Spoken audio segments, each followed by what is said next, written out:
Shalom saudara-saudara, selamat pagi. Kita patut bersyukur kepada Tuhan bagaimana kasih Tuhan menyertai melindungi kita sepanjang malam sampai tiba di pagi hari ini.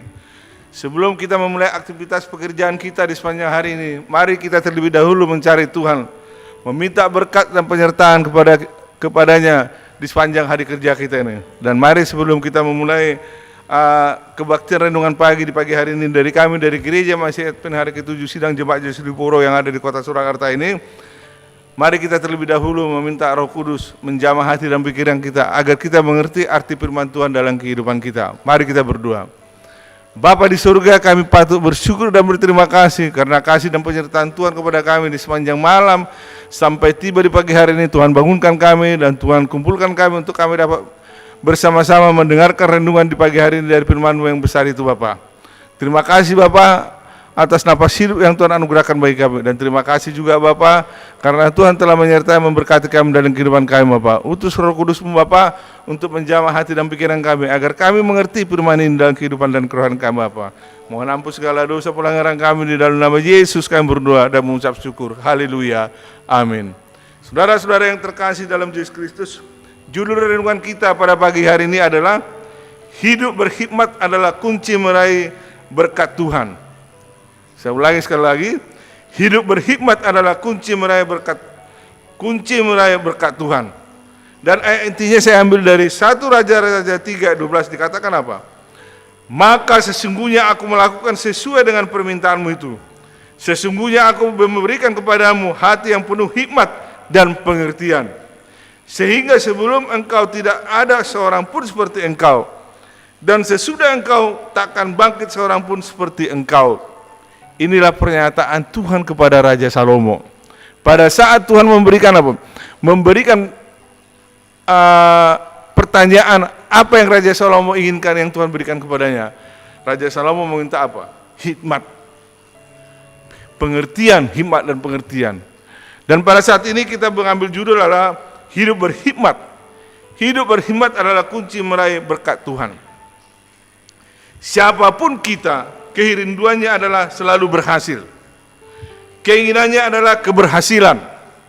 Berhasil dalam kehidupan pernikahan, berhasil dalam mendidik anak, berhasil dalam menyelesaikan masalah keluarga, berhasil dalam kesehatan, berhasil dalam pekerjaan dan usaha sehari-hari, berhasil dalam karir, berhasil dalam sekolah, berhasil dalam memimpin gereja, berhasil dalam pergaulan, berhasil dalam bermasyarakat, berhasil dan berhasil dalam setiap aspek kehidupan.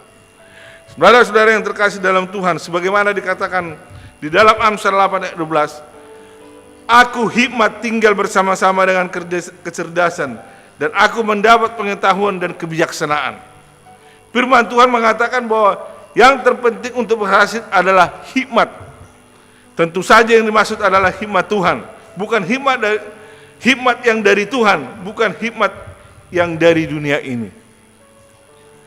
Jadi renungan pagi kita ini bagaimana kita menjadi seorang yang berhikmat, tetapi berhikmat yang dari Tuhan, bukan berhikmat dari dunia ini. Karena berhikmat dari dunia ini itu hanyalah sementara. Mengapa yang terpenting untuk berhasil dalam hikmat Tuhan? Karena kalau kita punya hikmat Tuhan, maka hikmat Tuhan itulah yang membuat kita menjadi cerdas, membuat kita jadi berpengetahuan, dan membuat kita jadi bijaksana. Luar biasa hikmat Tuhan. Hikmat dari Tuhan tidak terbatas, karena Tuhan sendiri sang pencipta yang tidak terbatas.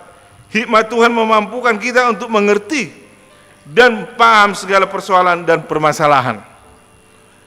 Berbeda dengan hikmat dunia. Dunia ini sangat terbatas.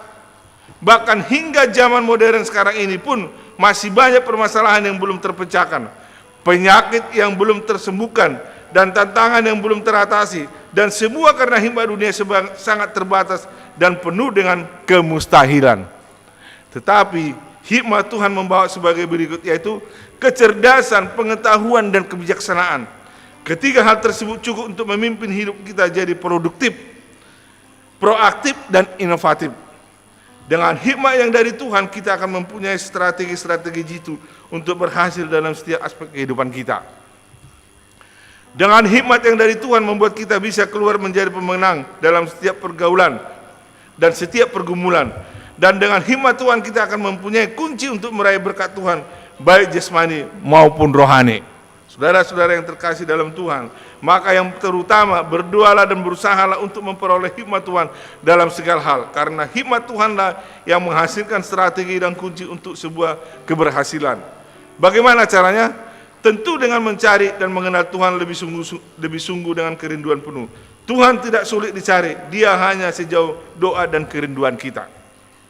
Seperti Salomo yang datang mencari Tuhan dengan memberikan korban persembahan yang terbaik, yang terdapat dalam 1 Raja-Raja 3 ayat 4 sampai dengan 15. Demikian hendaknya hidup kita mempunyai kerinduan mencari Tuhan dengan mempersembahkan hidup kita sebagai persembahan yang baik dan berkenan kepada Tuhan. Hikmat Tuhan adalah kunci untuk meraih berkat kecerdasan, pengetahuan, dan kebijaksanaan. 3 hal ini adalah yang diberikan Tuhan kepada kita kalau kita mencari hikmat yang daripada Tuhan. Semoga melalui renungan ini dapat menjamah hati dan pikiran kita, membuat kita lebih berhikmat daripada Tuhan. Karena Tuhan memberkati kita di dalam segi aspek kehidupan kita. Mari kita berdoa. Bapa di surga, kami telah mendengar sebagian dari firman yang Tuhan berikan kepada kami.